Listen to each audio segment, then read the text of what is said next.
I hated it. I hated acting. I hated anything that had to do with it. I hated the theater. I hated just doing this in general. Award-winning actor Elijah Canlas has done an incredible range of critically acclaimed roles in his young career so far. But for a time in his life, he hated acting. How did he go from finding his passion to not wanting to act to loving acting again? How did he overcome all the rejections and challenges? All that in today's episode of Paano Ba To? I'm shocked that you say you're an overthinker and that you're harsh on yourself kasi you don't strike me as Really? that. And a lot of listeners of Paano Ba To are like that. They usually think about, I overthink, or yun nga, they're too hard on themselves. So we'll go to that later. But you did mention something na this is your passion.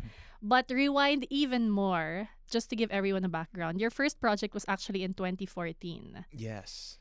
And then you talked about this, I think, with Luis on Luis Listens, that you did some support roles, ganyan, and then you stopped. You Yep. stopped acting before you, I guess, tried again in 2018. So, what was that period like? Now you call it your passion, but at that time, why did younger Elijah think, wag na Patay. muna to? Nahuli ako ni Ate Bea. Yun lang yung missing piece sa when I was researching articles, interviews, yun yung missing piece. I was just curious about that because yun nga, it's a different story of passion. Usually Yeah. yung passion mahanap mo tapos you work. But yours had like a little gap in between. There So was a what break. you can share about that? I hated it. I hated acting. I hated anything that had to do with it. I hated the theater. I hated just doing this in general. That's why I quit. That's why I reached that point where I was like, yeah, this isn't for me anymore. Grabe. Siguro sobrang may pagka-hypocrite ako ngayon dahil very passionate ako about what I do right now. But at the time, well, I was like 15, Right. 16, and 17. Coming of age pa lang, trying to figure out my life and trying to figure out what I wanted to do with my life. Pero dahil nga yung sunod-sunod na mga failure, and I started to like question my confidence in myself and my doubts. Tapos yun, I just decided na di talaga to para sa akin. But it was still around the same craft naman ever since, even before I started becoming passionate for acting. Mas passionate talaga ako for filmmaking. Even when I was studying theater back in Laguna, lahat ng mga projects ko gusto ko, ako yung nagde-direct. I don't want to be in front of the camera. Gusto ko ako yung behind the camera. Kahit mga school projects lang sa Yeah. Filipino class, sa mga sana hindi nila i-search sa YouTube yung mga, yung mga school projects ko. But, yeah, yun talaga yung passion ko. So, in that span na nag-break ako from acting, I studied film sa Mint College, trying to be a film director, and lahat din ng mga outputs ko doon. Behind the camera ako lagi. I didn't want to be in front of the camera. Until I watched this movie nga, yung Gusto Kita with All My Hypothalamus ni Dwayne Baltazar. Yung premiere nila, I think that was in Mega Mall. And then I saw it. And then, yung actors doon, si Nico Manalo, Soliman Cruz, Yana Bernardes, Anthony Falcon, Dylan Talon. Ang husay nila sa ensemble. And I was like, parang sarap umarte ulit. Lalo na kung ganito yung project na ibibigay sa'yo. So I reached out to Ferdy Lapus, who's a producer, and very well-known producer in the indie scene and films in general. Tapos, I reached out to him kasi back in 2014, he wanted to manage me. But I already had the management. Pero nung time na to, wala na akong management. Literally, back to zero ako sa industriya. I texted him if he was still interested and he said no. What? Yes, he said no kasi hindi na daw siya nagmamanage ng someone my age. So I was like, oh man. Tapos he was like, pero actually, si Direk Jun Lana and Direk Percy Intalan are looking to start to manage artists. So baka i-forward kita sa kanila. Tapos yun, biglang nag-meeting kami na Direk June. I brought my brothers with me. And then, di ko alam kung may napanood na ba siyang film ko or project ko prior to that. But he was just like, sige, kunin ka namin dito sa idea first. Nung time na yun. Tapos nagtuloy-tuloy na. Wow. So the management happened before the first project? Or Yes. did he have like some script lying around that he felt you were a fit for? I think that was it. Nung first meeting namin, he was like, parang pwede kayong magkakapatid. Sign namin kayo sa idea first. And then yung mom ko, she was helping us make these decisions kung kanino kami pipirma kasi gusto niya kaming magkakapatid in one management only. So we were making that decision. We had a couple options as well. Tas si Direk June, during our last meeting, we were telling him about us having options kind that we'll contemplate about it. He was like, may pelikula ako para sa'yo. Then I was like, yo, si Jun Lana to. Like, I'm such a fan of Jun Lana. And then he was like, may pelikula ako para sa'yo. Sabi ko, totoo ba kaya to? Yung Son of God, ganyan. Tapos naisip ko, teka, I auditioned for that project 4 years ago. I auditioned for it back in 2014. Tapos sinabi niya para sa akin yun. Then sabi ko, feeling ko sinasabi lang to ni Direk Wait, Jun. this was the one you auditioned for pero sabi nila they were looking for a fair-skinned or Like, parang mas medyo mestizo. tisoy-ish? Yeah, mas okay, tisoy. okay. That was Kalel. It Mhm. was titled Son of God back Mhm. then. Actually, in 2014, Ama Namin pa nga yung title niya. I auditioned in 2014. As in 2018, nung nabanggit siya ni Direk June, Son of God yung title.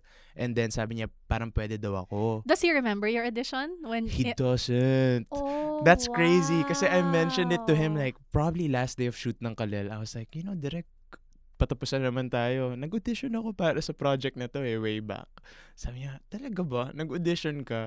Tapos ang sad kasi hindi niya naalala kasi pinag-stay pa nila ako. Like, I read more scenes than the others. Akala ko Medyo I did well. shortlist. Akala ko kasi sabi ko, I did good. Like, may ganun pa ako nung I was 14. I was like, parang okay yung ginawa ko sa audition na yun. Tapos hindi pala. Hindi niya ka maalala. Grabe. Pero ikaw talaga yung nakatadhana I guess that's it, no? sa Destiny. role na yon. So, Yeah. Kalel, you mentioned it was shot 2018. Mhm. And then, the next big project after that was already Game Boys. Game Boys, yes. But I did a couple of indie movies Mhm. noong 2019 with a lot of directors that I looked up to as well and a bunch of indie festivals. Pero I think the most accessible one and mainstream one na nag-hit talaga after that was Game Boys. But that was Yeah. during the pandemic. Right.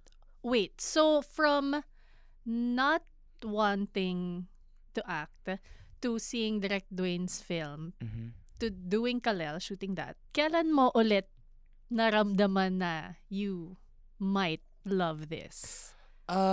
Before we shot Kalel, Idea First was also producing this series. It's on Netflix now. It's called Unconditional. Also directed by Direk Dwayne and Direk Ivan, who did Game Boys, which is like, looking back at it, parang ang galing talaga ng tadhana. Nakakonect lahat. Nakakonect talaga. Kasi Unconditional, I shot that before I did Kalel. Okay. And I feel like they casted me sa Unconditional, me and my brother, to see if I can handle Kalel. Kasi I remember like doing 4 taping days sa Unconditional na heavy family drama. And then one day biglang parating daw si Direk June, may sasabihin daw sa'yo. Tapos dun niya inabot sa akin yung script ng Kalel 15. So I think that was my audition, yung Unconditional. But while I was doing that show, dun ko na-realize na, like, ang saya nga pala nito, no? I forgot how fun this is. And how I feel like I always grow whenever I do characters. What burnt out 15-ish-year-old you to say, yako nito, I hate acting? Do you remember? Yeah, for sure. Kasi ano talaga siya, it really shaped me to my worldview until now. Kasi it was a bunch of things. I was studying theater and acting for every day for 4 years since I was 12 years old until I was 16. And nung nabigyan ako ng chance na maaga to try and penetrate the industry and try to audition for roles in TV and movies, tas wala talaga ako nakukuha. And I would commute from Cavite to Manila, to Makati, to Quezon City. Sometimes my mom would go with me, and then I wouldn't get anything, like I'd commute for 2 hours, I'd get there, they'll just look at me for 1 minute, and they won't even care, they won't even ask. And I'm like, this is such a harsh industry. I don't even know if I want to be in it. I want to be with someone who's like, mas empathetic towards their talents or towards the people that they work with. So, yun talaga siya. It was a bunch of things, but mainly I was burnt out from studying it every day and then not getting any success from any of the auditions that I did. I can't believe that you went to so many auditions and didn't get it yet, years after you're multi-awarded with incredible roles under your belt. Life is weird. Life is weird. Galing! I know, Ate Bianx. Oh my. It's still surreal until now, honestly. So in between rekindling the passion for acting to now, was there ever a time that it again waned, Oh, fizzled, wow. Patay, something? hinuhuli tayo niyan. No, I'm just a naturally curious No, I person. appreciate the question. Like, it's the first time I'm being asked this. Honestly, it hasn't happened yet. I thought it would happen. I'm not a TV person kasi I don't really watch a lot of TV shows, especially uh, nowadays dahil mas nakafocus lang talaga yung passion ko from watching films Right. and watching the films that I like. So, nung ginawa ko yung, when was that? Like, after Game Boys, may ginawa akong teleserye sa TV5. It's Mm. called Paano ang Pasko, and then nagka-book 2, Paano ang Pangako. And it was this very formulaic teleserye, which is a drama, heavy, ganyan, a big ensemble of characters. And akala ko I would be burnt out there. Kasi wala naman talaga dun yung plans ko for what I wanted to do. You wanted more indie films, I different wanted, types of yes, stories. Yeah. more, like, more projects that meant a lot to me personally and even socially, politically. Yun yung mga ina-eye kong projects until now. But, yun nga, kailangan maghanap buhay. Tama. Bread and butter natin to. Hindi naman tayo pwedeng art na lang lagi. And buti na lang yung Paano ang Pangako was being produced by Idea First, who was my Right. management at the time. So they guided me throughout the process. And parang nowadays, even if it's not something that I initially wanted to do, I always find the silver lining within it. And usually it's the people that I work with. And if I'm working with great people, then no matter what I do, I'm good. Parang ganun na lang yung perspective ko with it now. That's a great way to look at it. Kasi again, a lot of the people who write Paano Ba To are in jobs that they have to do because they have to earn. Which no shame in that at all. 'Di ba? Lahat tayo kailangan magtrabaho. But you framing it that way na, okay, pwedeng yung job itself hindi mo love. Pero kung may mga tao around you that, can mentor you or you can learn a lot from, then it's totally worth it to do the job. But also, I've been very blessed talaga siguro and very lucky that ever since the pandemic and ever since Kalel 15, I've been offered projects that are somewhat like lined with my perspectives and my beliefs and my values all the time and the message or stories that I want to share. So, tuloy-tuloy, I guess yung mga offers ng mga projects na, uy, parang okay to parang pasok to sa kung sino ako. Kaya swerte. Marami rin namang tinatanggihan. Marami rin naman. Pero most of them are something that I really want to do. So I'm very grateful sa lahat ng producers and directors na nagtitiwala sa akin. Yeah, and like I mentioned earlier, I mean the types of projects that you have under your belt. At how old are you now?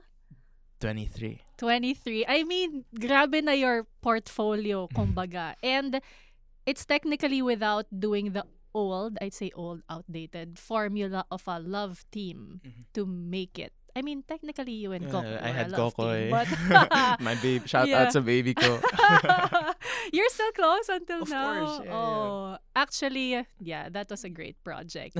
I mean, to have that at 23, it makes us viewers all the more excited na parang saan mo pa dadalhin in the years to come. Parang there are still so many roles that you could do. Yeah. Do you still want to pursue your filmmaker behind the scenes dreams? Yeah, alam mo, to be honest, like sinabi ko to probably just last year or 2 years ago. Sabi ko, when I turn 25, I'm gonna stop acting and I'm just gonna focus on directing, blah, blah, blah, blah, blah. Really? I'm turning 24 this year.